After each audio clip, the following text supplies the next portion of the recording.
नमस्कार, मैं हूं अजय। सबसे बड़ा मुद्दा में आपका स्वागत है। और आज का सबसे बड़ा मुद्दा है और सबसे बड़ा सवाल है कि कानून का राज आखिर कब। योगी सरकार को अब 2.5 महीने बीत चुके हैं, लेकिन कानून व्यवस्था में सुधार नहीं दिख रहा। कहां तो दावा किया गया था कि 24 घंटे में कानून व्यवस्था चाक चौबंद कर देंगे, लेकिन आज रेप, डकैती या हत्या, ये तमाम मामलों में इजाफा दिखाई दे रहा है।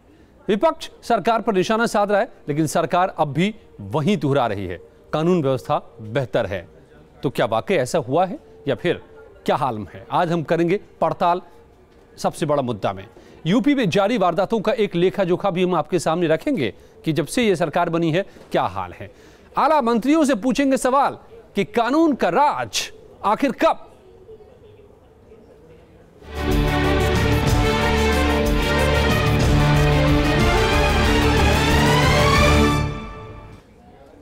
यूपी सरकार के 2.5 महीने में क्या रहा है अपराधों का आंकड़ा, चाहे रेप हो, डकैती हो या फिर मर्डर हो। जनवरी और मार्च के मुकाबले अप्रैल में ये आंकड़े बढ़े या फिर घटे, देखिए इस रिपोर्ट में। हम यहां मौज मस्ती करने के लिए नहीं आए हैं। हम लोग 18 से 20 घंटे कार्य करने के लिए आए हैं। जो 18 से 20 घंटे हम लोगों के साथ काम कर सकते हैं वही यहां रहे, अन्यथा लोग अपना रास्ता तैयार कर लें। कानून व्यवस्था चुस्त दुरुस्त करने के वादे पर बीजेपी ने सूबे में बहुमत हासिल किया, लेकिन हकीकत यह है कि अपराध के मामलों में लगातार बढ़ोतरी हो रही है। इसी साल जनवरी महीने में डकैती के 16 मामले सामने आए, मार्च में डकैती की 23 वारदातें हुई और अप्रैल में 33 मामले दर्ज किए गए। योगी राज में लूट के मामले भी बढ़े हैं। जनवरी महीने में लूट की 249, मार्च में 421 और अप्रैल में लूट के 412 मामले सामने आए। योगी राज में हत्या के मामले भी ज्यादा दर्ज किए गए। जनवरी में हत्या के 286 मामले थे, मार्च में 396 और अप्रैल में 399 लूट की वारदातें दर्ज की गई। महिला सुरक्षा योगी सरकार का सबसे बड़ा मुद्दा है, लेकिन सरकार रेप के बढ़ते मामलों पर लगाम नहीं लगा पा रही। जनवरी के महीने में रेप के 244, मार्च में 378 और अप्रैल में 393 रेप के मामले दर्ज किए गए। 2.5 महीने की सरकार में ही ऐसी कई आपराधिक घटनाएं घटी जिस पर यूपी सरकार बुरी तरह घिर गई। सहारनपुर में हुई हिंसा, तोड़फोड़ और हंगामे को काबू करने में पुलिस के पसीने छूट गए। पुलिस ने इस घटना के आरोपी चंद्रशेखर समेत 180 लोगों को गिरफ्तार किया है। योगी राज में बुलंदशहर हाईवे जैसा कांड हुआ, जिससे सरकार की काफी किरकिरी हुई।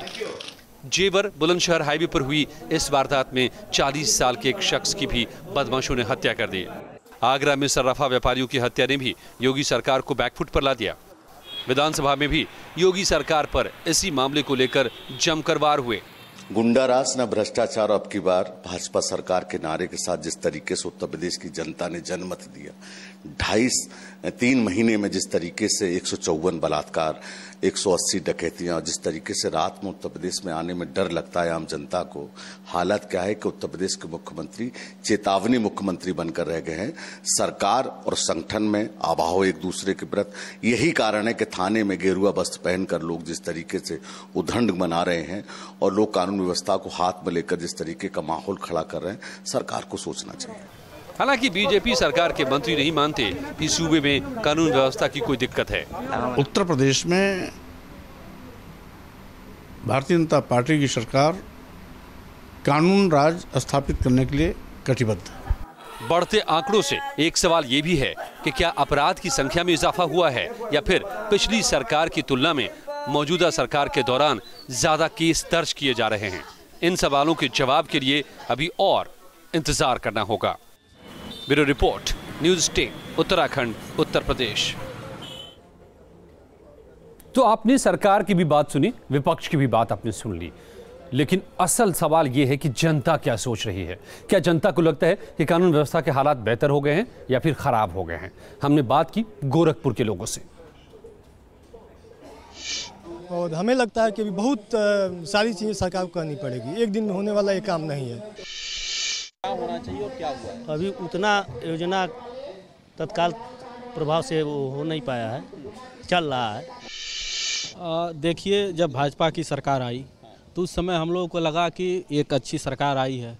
लेकिन अब जो समय है, चाहे ग्रामीण हो और चाहे शहर के क्षेत्र हो, सारी जगह बहुत ही दिक्कत है। अराजकता का माहौल बना हुआ है, लोगों में भय का वातावरण है।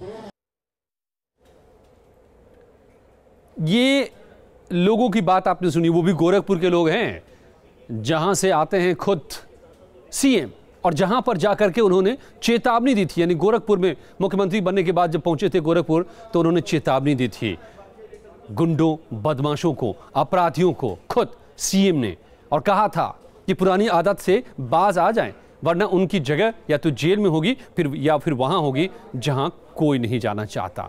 क्या इसका भी असर हो पाया? सत्ता के संरक्षण में पल रहे गुंडे, माफिया, अपराधी, लुटेरे,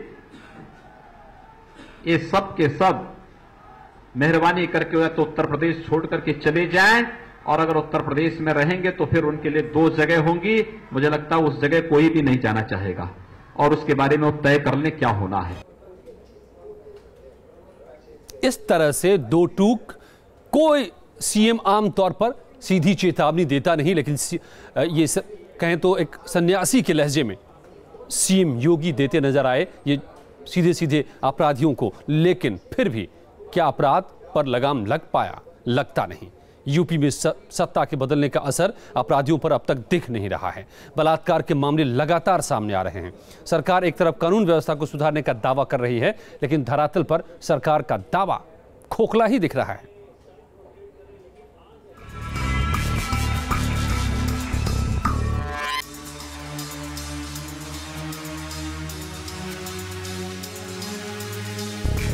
महिलाओं की सुरक्षा का मुद्दा यूपी सरकार के एजेंडे में सबसे ऊपर था।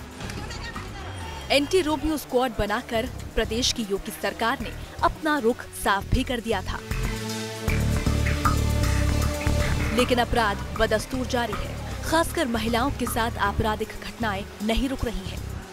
यूपी सरकार के उप मुख्यमंत्री दिनेश शर्मा कहते हैं कि सरकार अपनी नजर बनाए हुए है और जल्द ही इसका असर दिखाई देगा। सरकार की निगाहें सब तरफ हैं, और आप ये मान कर चलिए सुशासन हमारा संकल्प है, और सुशासन हम करेंगे। सुशासन हम पूरी तरह देंगे, और कड़ा से कड़ा कार्रवाई कानून व्यवस्था को और अधिक सुदृढ़ बनाने में हम पूरा लगा रहे हैं, और आपको इसके परिणाम जल्दी दिखेंगे। सरकार भले ही हर मंच पर अपराधियों पर अंकुश लगाने का दावा करे, लेकिन क्राइम नहीं रुक रहा है, खासकर महिलाओं से जुड़े अपराध। हमीरपुर जिले में एक युवती को 2 युवकों ने अगवा कर लिया और बंधक बनाकर 5 दिन तक उसके साथ बलात्कार करते रहे। किसी तरह पीड़ित उनके चंगुल से निकल गई और घर पहुंचकर आप बीती सुनाई, जिसके बाद पुलिस ने मामला दर्ज किया।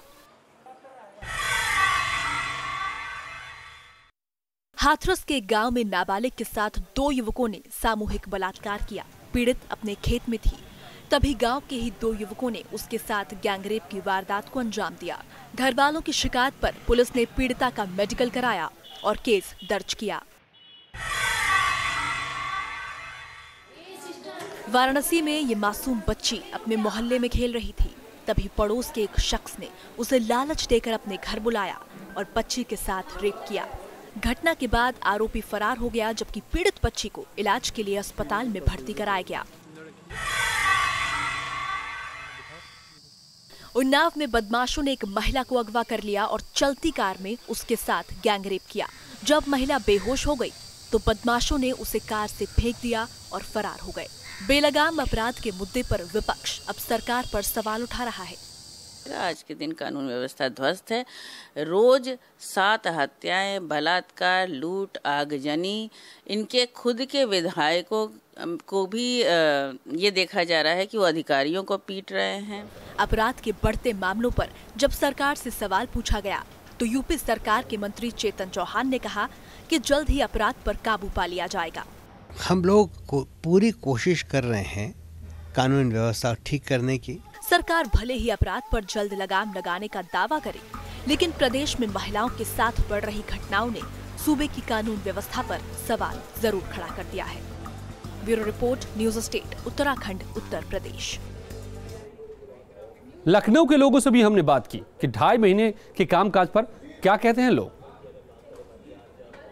जैसे योगी जी ने हमें प्रॉमिस किया था कि वो जैसे रोमियो स्क्वाड चलाएंगे, उसके लिए वो किसी को भी पकड़ लेते हैं, तो ये तो गलत है ना। तो ऐसे क्राइम कम नहीं हो रहा है, वो बस फालतू मतलब निर्दोष लोगों को भी पकड़ के ले जा रहे हैं, तो इससे कोई क्राइम कम नहीं हो रहा। लड़कियां तो आज भी अनसेफ ही है, तो इससे कुछ फ़र्क नहीं पड़ा अभी तक। नहीं, ऐसा तो बिल्कुल कुछ नहीं हुआ। अभी तक ऐसा कुछ देखने में नहीं आया कि कुछ कम हुआ हो। सरकार अभी और टाइम देते हैं सरकार को, देखते हैं क्या होता है। और नहीं, मैं ऐसा पर्सनली सोचती हूँ अपराध कम हुआ है, क्योंकि एक बार मैं निकल रही थी तो एक लड़की जा रही थी, तो 2-3 लड़के आए थे, तो वहाँ पे पुलिस ऑलमोस्ट पेट्रोलिंग कर रही थी। तो फिर जैसे मतलब वो लोग निकले तो पुलिस मतलब वहाँ पे आ गई, तो मतलब जो भी लड़के थे चले गए। और आजकल जितना भी देखो मोस्टली पुलिस यहाँ पे पेट्रोलिंग करती है, हर गली में कभी ना कभी निकलते टाइम आ जाते हैं। जैसे सुबह सुबह मैं भी कोचिंग आती हूँ, पहले मुझे रास्ता पूरा सन्नाटा लगता था, मुझे आने में डर लगता है। आज सुबह मेरी 7 बजे की कोचिंग थी और एक गाड़ी में 2 पुलिस वाले थे, तो मुझे इतना नहीं डर लगा। तो मैं पर्सनली फील करती हूँ बीजेपी आने के बाद मतलब अपराध कम हुआ है।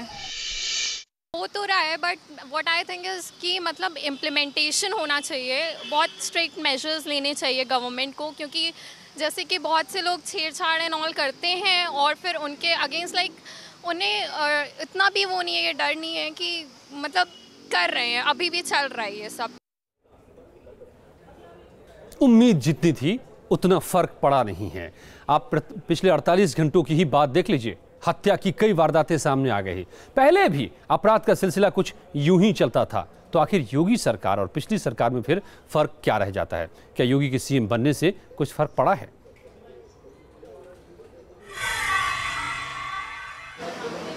कन्नौज के ठठिया में एक टीचर ने खजाना हासिल करने का लालच देकर एक परिवार को फंसाया और फिर उसकी बेटी की हत्या कर दी।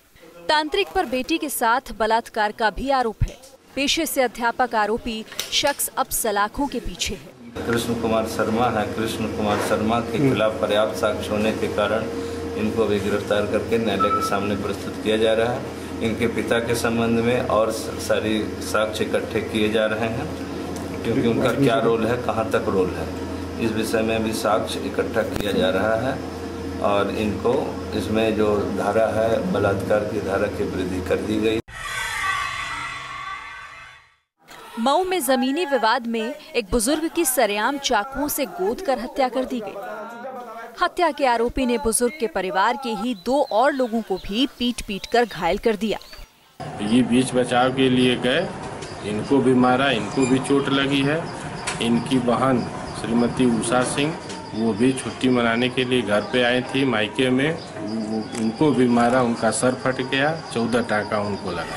सालों से अपने परिवार से अलग होकर उस घर में अकेले रह रहे थे और इन्हीं के द्वारा जगदीश सिंह को मारा गया। हॉस्पिटल ले जाते समय उनकी मृत्यु हो गई। संभल में तो एक कलयुगी बेटे ने इसीलिए अपनी मां की हत्या कर दी क्योंकि मां ने शराब के लिए पैसे देने से इनकार कर दिया। बीच वाला भैया, हम 3 भाई हैं, मैं सबसे छोटा हूँ, एक बड़े भाई, दोनों मराद रहते थे। ये बीच वाला और माँ के साथ रहती थी, माँ ज़्यादा लाड़ करती थी, लेकिन ये कमाता धमाता कुछ नहीं है, शराब पी कर खड़ा हुआ। हम तो सब मुरादाबाद थे, लगता है पैसे उसे मांग रहा था शराब के, तो चाकू से हत्या कर दी। बरेली के नवाबगंज में संपत्ति के विवाद में एक 22 साल की युवती की हत्या कर दी गई। छात्रा घर के बाहर कपड़े उठाने गई थी, तभी पहले से घात लगाए बैठे बदमाशों ने उसका अपहरण कर गला घोट दिया। हमारी मौत ही रहती है हमारे यहाँ, करीब 5 साल हो गया उसको रहते। उसके पास उसकी ज़मीन है, उसके कोई औलाद नहीं है। वो चाहते हैं कि इनकी संपत्ति हमें मिले, लेकिन मौत ही देना नहीं चाहती। जमीन के विवाद में हत्या कर दी गई। जी। गाजियाबाद में नगर निगम चुनाव की रंजिश के चलते 2 लोगों की गोली मारकर हत्या कर दी गई। सालों से चल रही इस रंजिश में हुई खूनी जंग में 3 लोग जख्मी हो गए। पिछले बार नगर निगम के चुनाव के दौरान दोनों पक्ष इलेक्शन के लिए खड़े थे और उसी की कुछ रंजिश उस समय थी, इस समय तो कोई तात्कालिक रंजिश नहीं थी। अब फिर चुनाव आ रहा था तो उसकी वजह से हो सकता है ये वारदात हुई है। वहीं रामपुर में तो एक निजी अस्पताल में बदमाश सरेआम फायरिंग कर फरार हो गए। सूबे में हत्या के एक के बाद एक सामने आते मामलों ने योगी सरकार को विपक्ष के निशाने पर ला दिया है। बीजेपी ने दावा यह किया था कि 24 घंटे के अंदर जो है कानून व्यवस्था बिल्कुल जीरो क्राइम प्रदेश हो जाएगा उत्तर प्रदेश। सारे क्रिमिनल्स को उत्तर प्रदेश को छोड़कर भागना पड़ेगा। आज के दिन कानून व्यवस्था ध्वस्त है। रोज 7 हत्याएं, बलात्कार, लूट, आगजनी, इनके खुद के विधायकों को भी ये देखा जा रहा है कि वो अधिकारियों को पीट रहे हैं। जनता सड़क पे है। इसमें केवल समाजवादी पार्टी का रुख जानने की आवश्यकता नहीं है। आज के दिन त्राही त्राही लोग कर रहे हैं। हालांकि योगी सरकार के मंत्री यूपी की कानून व्यवस्था को चुस्त दुरुस्त करार दे रहे हैं।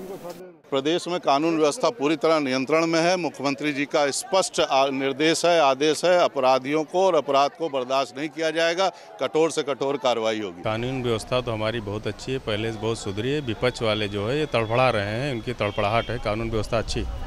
अगर हत्या के मामले नहीं रुक रहे तो अब सवाल ये उठ रहा है कि मौजूदा योगी सरकार और पिछली सरकार में आखिर फर्क क्या था। Bureau report, news state, Uttarakhand, Uttar Pradesh. PM का संसदीय क्षेत्र वाराणसी, यहाँ के लोग किस तरह से देख रहे हैं योगी सरकार को? जी हाँ, उम्मीदें तो बहुत ज़्यादा थी। जैसा कि योगी जी ने एंटी स्क्वाड भी चलाया, सब चलाया, लेकिन थोड़े दिन तक जहाँ तक व्यवस्था सब कुछ सही चली। लेकिन अब जाके रोज़ रोज़ जो नई नई दुर्घटनाएं सुनने को मिल रही हैं कि रोज़ कुछ न कुछ अनहोनी देखने को मिल रहा है लड़कियों के साथ, जिसको देख के बहुत ही दुख हो रहा है। सरकार आई थी तो हम लोग बहुत खुश थे शुरू में जितना भी उनका दिखा, लेकिन अब बहुत ज़्यादा दिल दुखी हो गया है कि आए दिन छिनैती हो रहा है और डाका पड़ रहा है और बच्चों को भी नहीं छोड़ा जा रहा है। हम लोग अपने आप को सुरक्षित महसूस नहीं कर पा रहे हैं। आए दिन लोगों को पर्स छीना जा रहा है, कुछ भी हो रहा है, मतलब डर बन गया है। लड़कियों को सिक्योर करना चाहिए, लेकिन हर चीज़ पे ध्यान दिया जा रहा है, लेकिन लड़कियों की बात के लिए इतना ज़्यादा ध्यान नहीं दिया जा रहा है। तो मैं ये कहूँगी कि प्लीज़ आप लोग थोड़ा लड़कियों के सुरक्षा के लिए थोड़ा ध्यान दीजिए। जब से योगी जी की सरकार आई है, व्यापारियों का इनके ऊपर पूर्ण भरोसा है, परंतु अपराध दिन दूना रात चौगुना बढ़ता जा रहा है। जी, व्यापारी डरे हुए हैं। आपने देखा कि रेप के मामलों में क्या हाल है, हत्या के मामले में क्या हाल है, लूट की वारदातों में कहें तो सबसे ज्यादा इजाफा दिखाई दे रहा है और इसलिए व्यापारी डर की बात कर रहे थे। देखिए ये रिपोर्ट।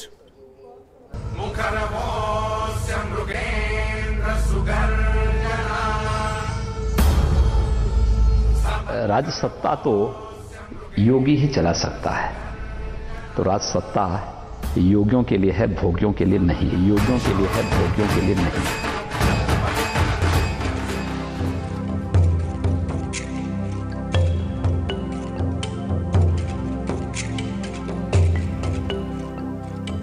यूपी में बीजेपी की सरकार बनी तो सीएम आदित्यनाथ ने साफ कहा था कि यूपी में अब अपराधियों के लिए कोई जगह नहीं है। सीएम के सख्त रुख को देखकर उम्मीद भी बनी कि शायद अब सूबे में कानून का राज होगा, लेकिन अपराध का ग्राफ नीचे नहीं आया। लूट की वारदातों ने व्यापारियों के मन में खौफ भर दिया, लेकिन प्रदेश सरकार के मंत्री ब्रजेश पाठक का कहना है कि सूबे में अपराधियों का हौसला पस्त हो चुका है।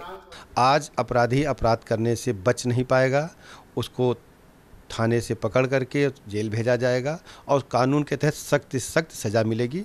मैं दावे के साथ कह सकता हूं, उत्तर प्रदेश में अपराधियों का कोई स्थान नहीं है, उनको कोई संरक्षण राजनीतिक रूप से नहीं मिला है, उनके हौसले पस्त हो चुके हैं। अपराधियों के पस्त हौसले की कुछ बानगी देखिए। मुजफ्फरनगर की गांधी कॉलोनी की गली नंबर 17 में बाइक सवार 3 बदमाशों ने फाइनेंस कंपनी के मैनेजर कृष्ण कुमार और साथी विश्वेंद्र की आंखों में मिर्ची पाउडर फेंककर 9,84,000 रुपए लूट लिए। लूट के बाद तीनों बदमाश पिस्टल लहराते हुए फरार हो गए। भोगांव इलाके में राजेश वर्मा की ज्वेलरी की दुकान है। एक रात राजेश अपनी दुकान बंद कर घर लौट रहे थे, तभी बाइक सवार 2 बदमाश उनकी दुकान पर पहुंचे और पैसों से भरा बैग छीनने लगे। विरोध करने पर बदमाशों ने राजेश की गोली मारकर हत्या कर दी और करीब 60 लाख रुपए के जेवरात और कैश से भरा थैला लूटकर फरार हो गए। सीतापुर में हुई लूट की वारदात से पूरे जिले में दहशत फैल गई। वारदात सिविल लाइंस स्थित चर्च रोड की है। दाल के थोक कारोबारी सुनील जायसवाल दुकान बंद कर अपने घर पहुंचे, तभी बाइक सवार बदमाशों ने उन्हें गोली मार दी। गोली की आवाज सुनकर सुनील की पत्नी और बेटे घर के बाहर आए। बदमाशों ने उन्हें भी गोली मार दी और कैश से भरा बैग लेकर फरार हो गए। पूरब से लेकर पश्चिम तक के लोगों से हमने जाना कि सरकार को लेकर उनका क्या नजरिया अब तक बना है। देखिए मेरठ के लोग क्या कहते हैं। देखिए, इस समय उत्तर प्रदेश की कानून व्यवस्था बहुत अधिक सुरक्षित तो नहीं कही जा सकती। यद्यपि जब योगी जी आए थे तब लगा था कि जैसे इस पर बहुत अच्छा नियंत्रण हो जाएगा। लेकिन सिक्योरिटी तो बिल्कुल भी नहीं है। मेरे हस्बैंड तो मुझे बिल्कुल भी अकेले घर से बाहर निकलने नहीं देते। देखिए, अभी तक तो जो प्रेजेंट सिनेरियो है उसमें तो ऐसा नहीं लग रहा कि हम बहुत सीनियर सिक्योर्ड हैं, बट स्टिल अभी भी बहुत कंट्रोल में नहीं है। रोजाना लूट, हत्या, ये सब हो रहे हैं, बलात्कार हो रहे हैं। देखिए, ऐसे में कोई भी आदमी अपने आप को ना सीनियर सिटीजन सुरक्षित समझते हैं, ना महिलाएं सुरक्षित समझती हैं। रोजाना पेपर उठा करके देखो तो यही कांड नज़र आते हैं उसमें। व्यवस्था था, मैं ऐसे कोई सहमत नहीं है अभी तक, बिल्कुल भी वाली बात नहीं है। ये जो हमने सोचा था योगी जी के आने से वाली बात आएगी, वो बात अभी ऐसी कुछ नहीं आई है। अखिलेश जी हटे थे और योगी जी ने चार्ज संभाला था। उस वक्त ऐसी स्थिति नज़र आ रही थी कि ये सब चीज़ें बहुत तेज़ी से कंट्रोल हो रही हैं, लेकिन आजकल जैसे समाचार पत्रों में मैं देखता हूँ कि रोज़ घटनाएं हो रही हैं, बढ़ रही हैं।